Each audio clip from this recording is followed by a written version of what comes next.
Hi, good morning, and welcome back to Create, Share, Inspire podcast. This is, I got lipstick on my teeth. Anyway, we've had some connection issues here so far this morning. This is my third attempt at going live, so let's hope that it sticks this time. Hopefully, third time is the charm. To get my lipstick off.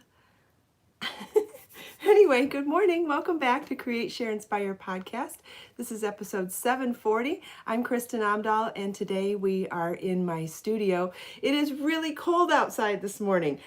Maybe not cold in other parts of the world, but for me it's 45 degrees outside this morning, and the indoor temperature in my house is 69. So I wanted to put on something nice and warm and cozy, so I put on the Mary Jane shawl, and as I was getting dressed, I realized I don't think we've talked about how many different ways you can wear this type of a large rectangular shawl. So we'll do that first, and then we'll move on to other things that we were going to do today. But let's start with saying hello. If you're joining me live, please say hello. Good morning, Grace, Trisha, Thea, Judy, Carla, Christine, Wendy, Lily, Diane, Marcia, Rita, Angela, Kat, Lorraine, Val, Joe. Oh, I'm caught up. Yay. I think I caught everybody's names now. Hi, Susie and Luna. Hi, Sunshine and Sharon. Good morning.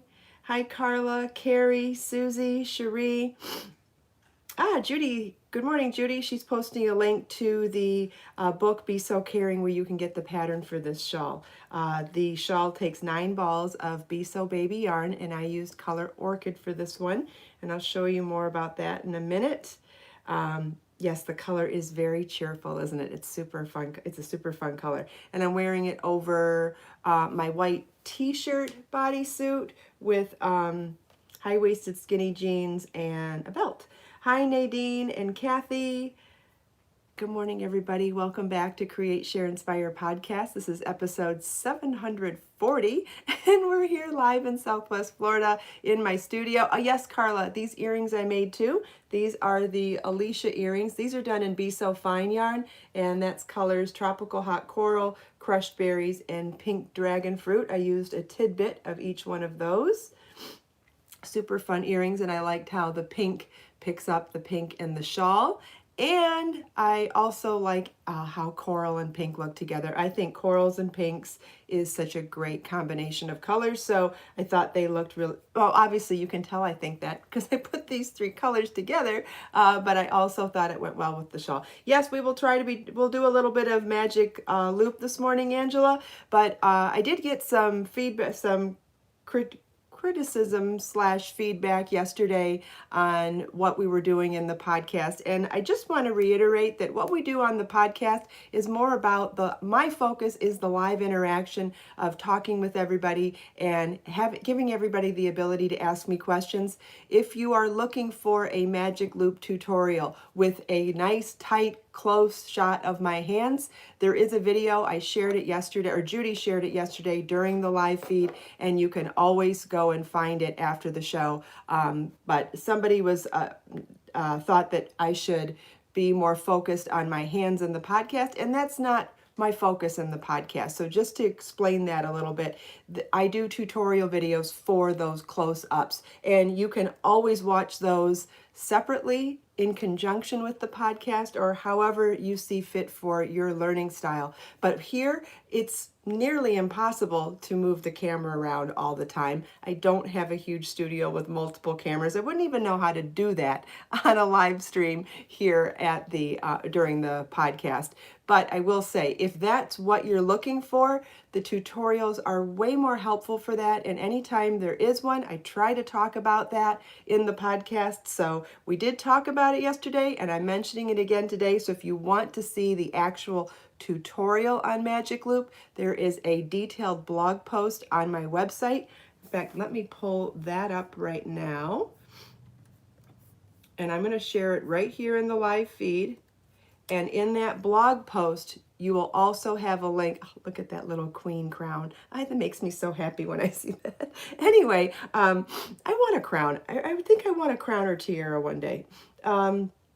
Okay, so if you want to, it's an in-depth, step-by-step photo tutorial with step-by-step instructions on Magic Loop, along with the video embedded in the blog post. And Judy has just posted a link to the actual video separately here on YouTube. So if you want to see those, they're there, and they are great learning tools. But when we talk about it here, we're going to talk more about the pros and cons of it versus the other ways of working in the round. So that's the purpose of talking about it here, or that's my goal of talking about it here. So just wanted to explain that. Anyway, let's talk about the shawl, because I don't think I showed you this particular version last time we talked about the shawl. So I have belted it. So let's take it off and start all over.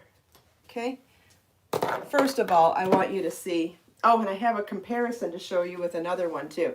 The pink knit shawl I showed you last week, the Bonita Beach shawl. I wanted to show you the comparison of the stitch patterns. But first, let's look at the size of this.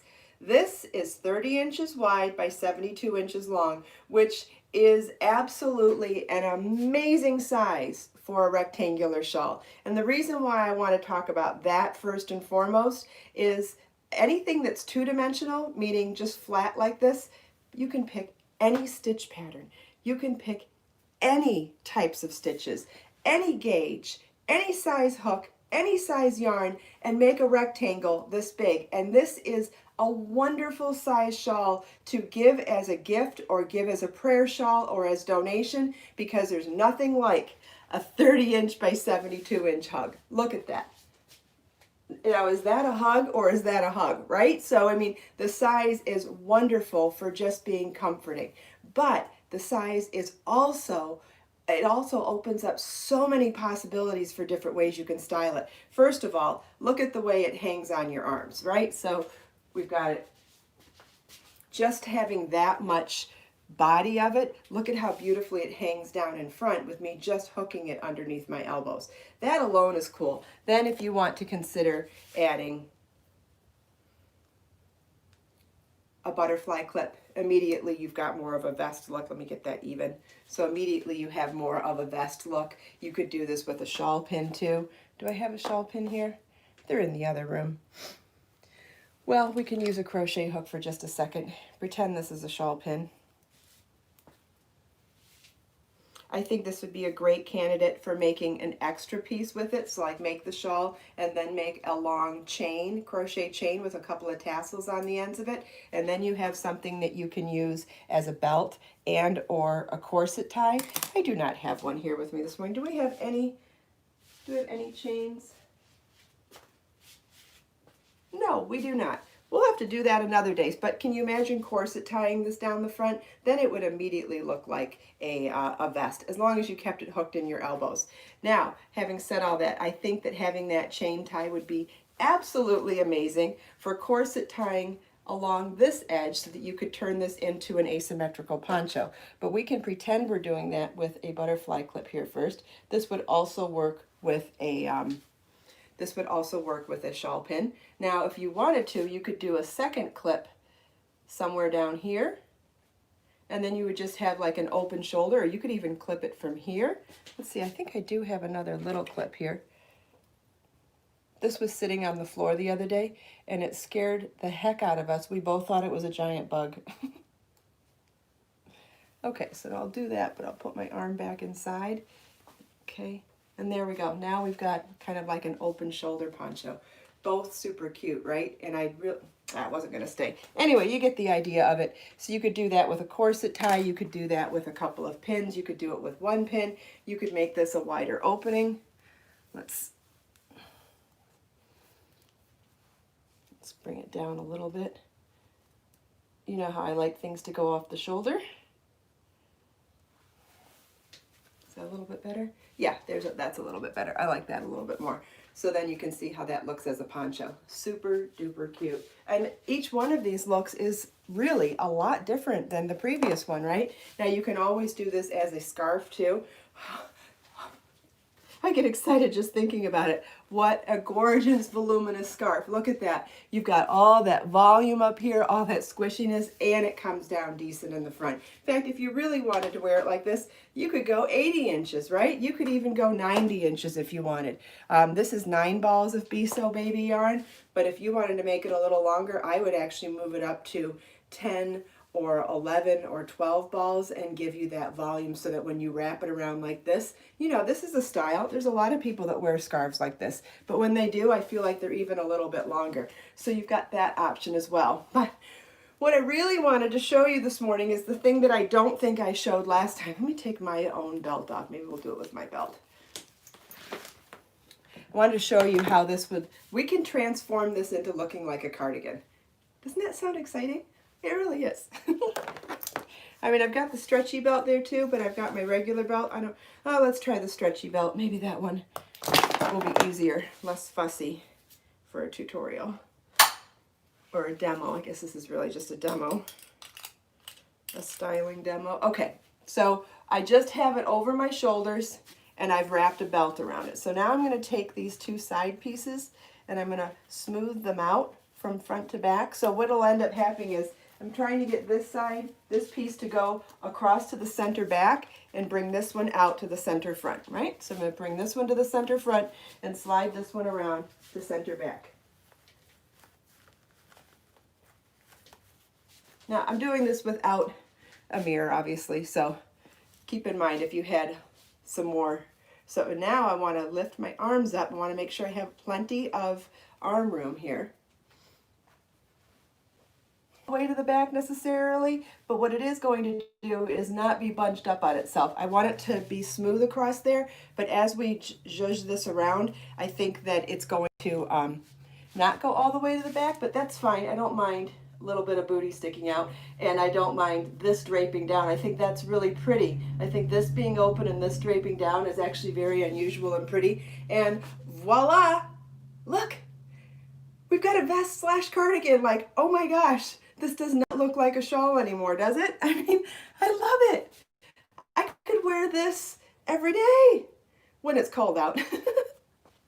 But isn't that remarkable? I mean, and then look at, you get to see the little pom-pom edging, you get to see the chevron edge. It really amplifies the beautiful edging along the 2 narrow sides because you get to see it as the hem of the jacket, cardigan, vest. I mean, this looks like a wearable sized garment now, and it's just based on putting on a belt.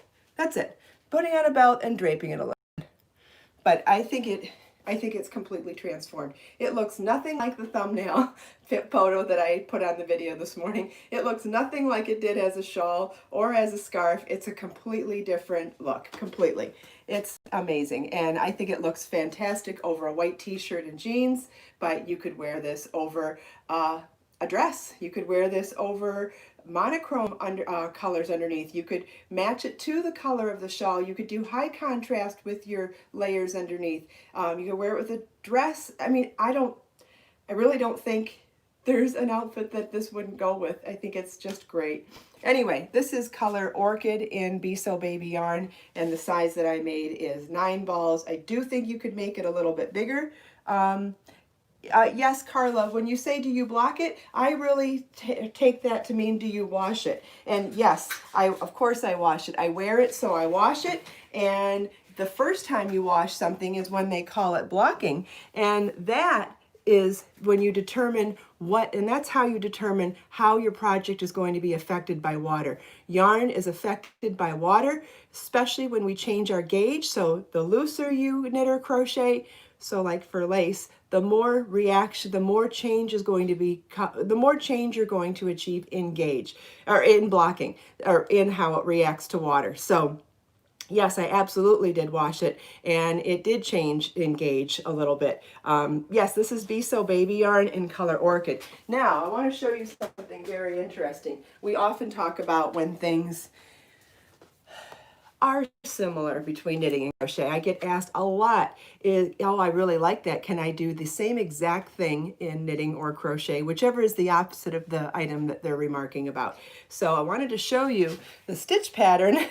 Can I show it without being in it? See, look at that. We've got elongated drop stitches and a wavy stitch pattern here in this knitting pattern, the Bonita Beach shawl. Now what's different about this one is it has some increases and it's top down. So this ends up being a half circle with some shaping. But if you can focus on the lower rows here and you can see the stitch pattern that is wavy with elongated stitches, deja vu. Doesn't this look the same? So honestly, you could get a very similar look going. You could get, these are both very similar stitch patterns. Similar looking, obviously nowhere near similar for doing. This is knit, that's crochet, so they are different. But if you're looking for the same kind of a technique, same kind of a look, this is a good example of two different looks that are the same. Meaning that we're doing a stripe, a texture stripe. I mean, not a color stripe, but a texture stripe. So we've got a single crochet, and then I think this is a double treble crochet in a chevron stitch pattern, and that gives you a similar type of a look to the textured stripe in that shawl, which combined garter stitch stripe in a chevron stitch pattern with an elongated drop stitch. Okay, let's see. Now we're going to have to drop the camera down a little bit if we're going to talk about Magic Loop. I do not have a video yet for this shawl, no. No, there is not a single pattern download. It's part of my newest book, Be So Caring, where 100% of the proceeds of this book go to charity, and that's why I kept all of the patterns together. So there's, what are there, 10 patterns, 10 or 11 patterns in this book, and they're all items that you could make as gifts or give as donations. Prayer shawls, like you could use this as a prayer shawl. There's gifts for babies, gifts for men, gifts for women, gifts for kids. There's garments for babies and kids. There's a cowl, there's the shawl, there's a blanket, and there is, what did I do for, and a hat for a man. You can find all the information on my website, but there's lots of really nice patterns in here. And like I said, all of the proceeds go to charity. What is the price on it? I don't remember, but it's definitely a good deal.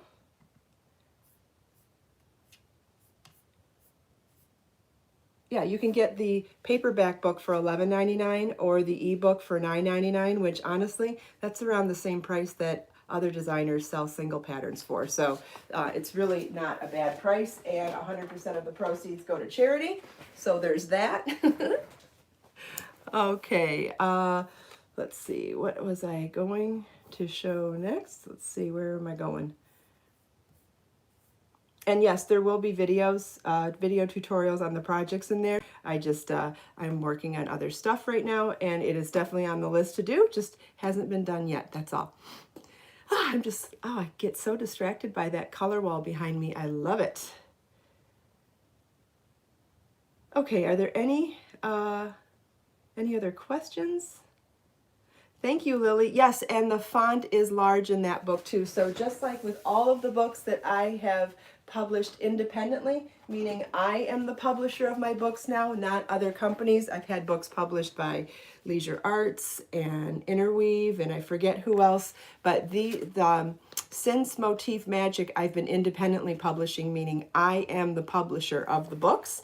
And one of the executive decisions that I made, the first executive decision that I made when I decided to be my own publisher, was to make large font and make books that are super readable. I have found that over the years, and I found this information over the years, mostly because I got to meet customers going to shows, right? And so I would go into these long autographing sections where people would stand in line to come have me autograph their books, which I got to tell you, one of the highlights of my life. I love those memories. And one of the things that people would tell me is how hard it is to read books that have shading underneath the letters or the size of the font.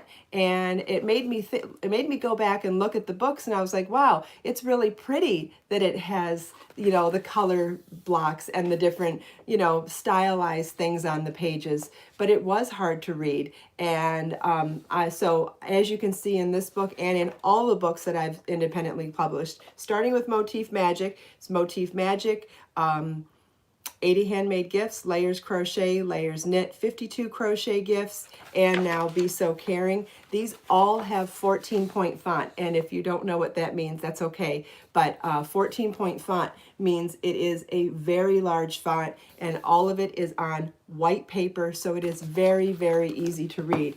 I feel like if you're trying to learn something new, we need to keep all the other variables to a minimum, so making it not stressful to read is only going to enhance the learning experience. So that's very special about my books. You will not find many books out there that go to that much trouble to make things legible and easy to read. It is, for me, it is about your experience, not about looking like a fancy book publisher. So that's that.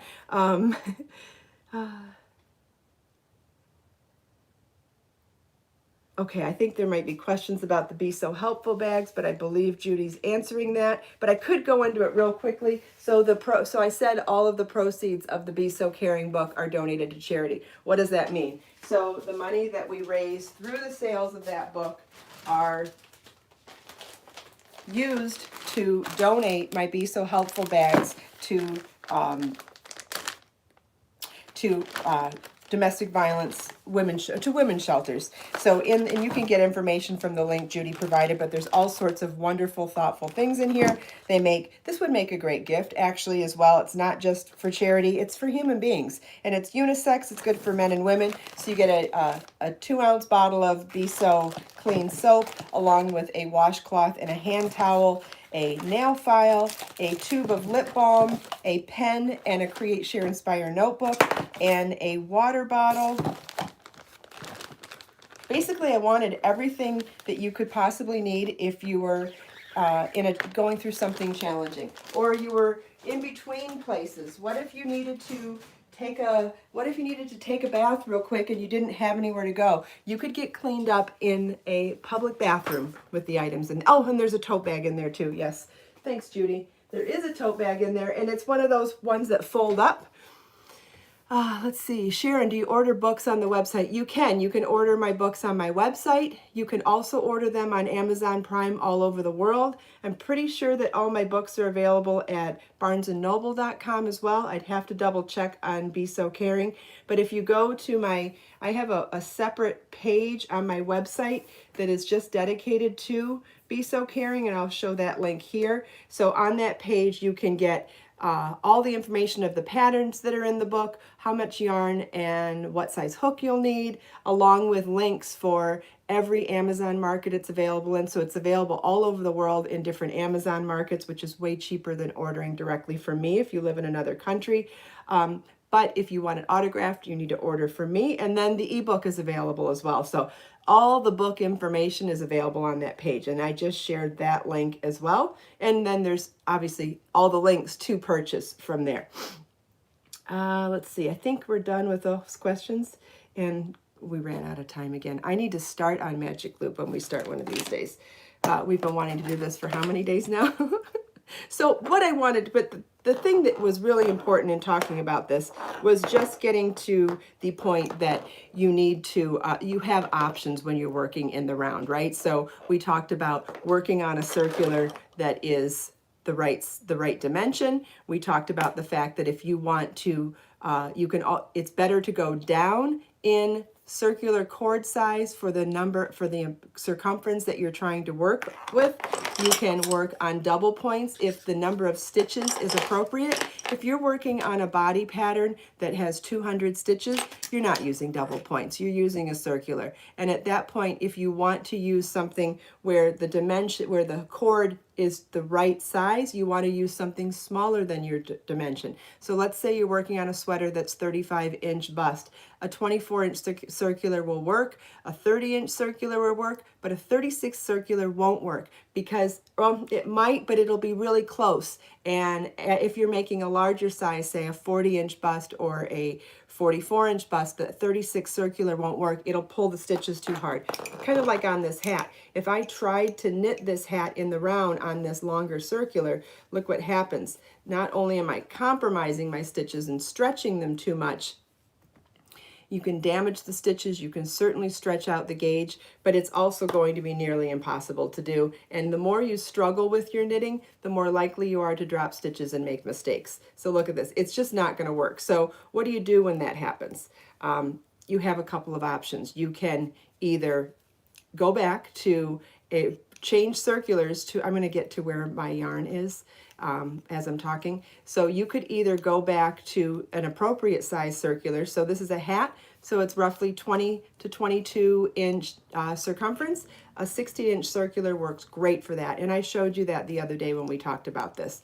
But the other options that you have, and this is great when you're looking to invest in knitting needles for the first time, but you don't want to have to, invest in too much money. Going with a larger circular is really great because you can not only do large shawls that require the width for lots of stitches, or you can work in the body on bigger pieces, or you can work smaller things if you know how to use the magic loop technique. So what is the magic loop technique? First, you want to find the midpoint in your project, and you want to pull the extra cord up like that. I'm going to bring this down a little bit more. Oh, there we go. Okay, so we've got the cord pulled through. It doesn't matter if it's perfect, it just needs to be roughly half. And notice how now we've got our project in the round and we're no longer stretching out the stitches anymore, right? But now, okay, now what? Now what do you do? So you've got this loop on the side here. You want to take the needle closest to you and pull it out just enough that you can turn it back, and now the tips touch and now you can knit. So what you're going to be doing in this scenario is knitting half of the stitches on that back needle and then pulling your stitches back and forth like we just did. Let's knit these and I'll show you. So I'll show you what we do when we get to the end of this section of stitches. We're going to be back to a position where we can't knit again, and so you just have to readjust your stitches. After I do that, then I'd like to show you what happened. If you don't like this technique and you feel like it's too much fussing, working a half a round at a time, the other thing you can do is just work with 2 circulars, and what it'll do is it'll kind of, instead of sharing one set of needles, it's using 2 separate needles, one for the one half of the project and one for the other half of the, oh, I'm going to run out of yarn now. Okay, let's just slide these because I can show you what I was planning on doing if I just slide these across. So let's get these stitches over here. Just pretend I'm knitting them.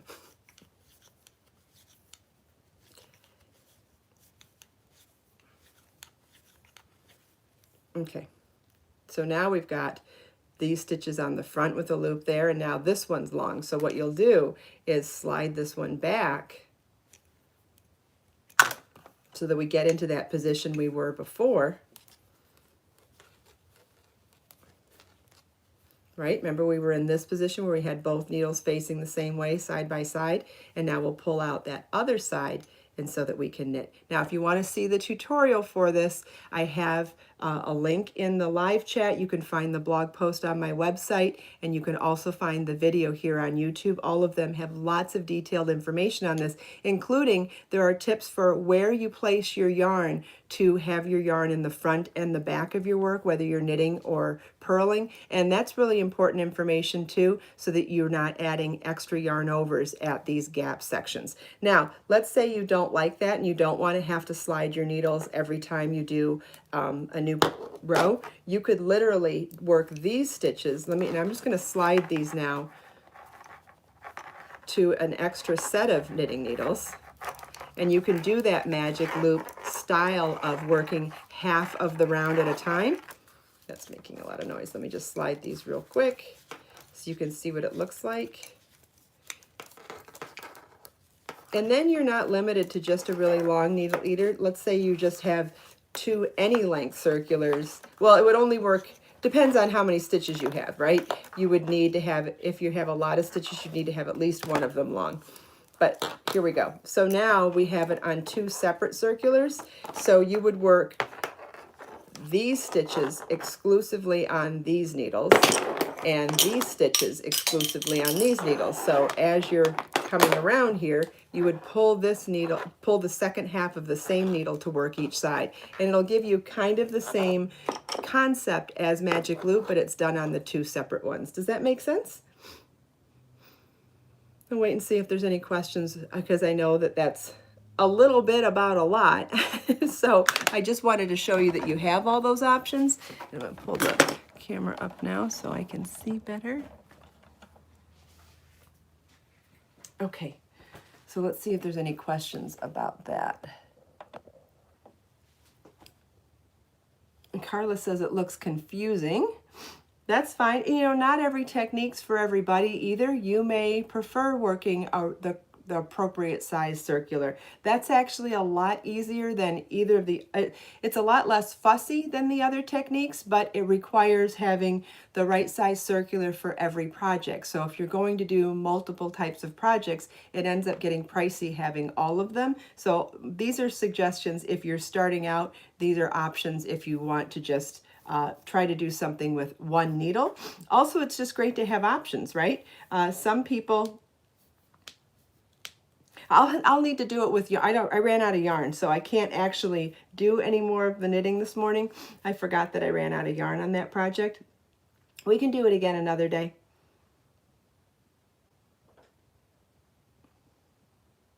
And everything's confusing until you try it, right?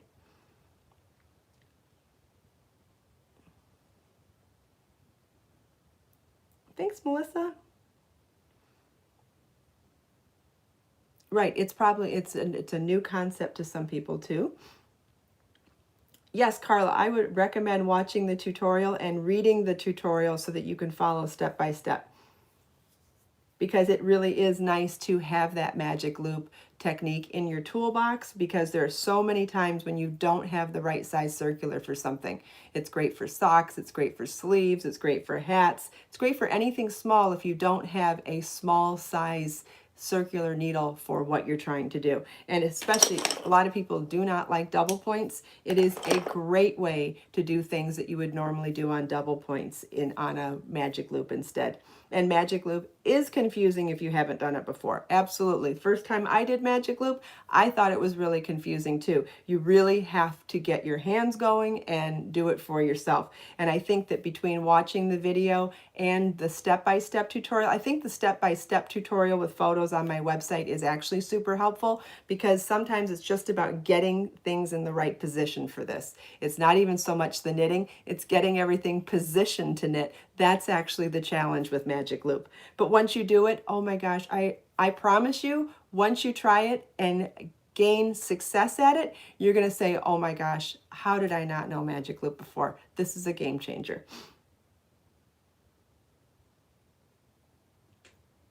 I promise you that. I promise you that you will, if you do it successfully, if you get to that point, you will find that it is a game changer. Absolutely. Just so much more flexibility. Are there any other questions? I feel so cozy in this. Oh my goodness.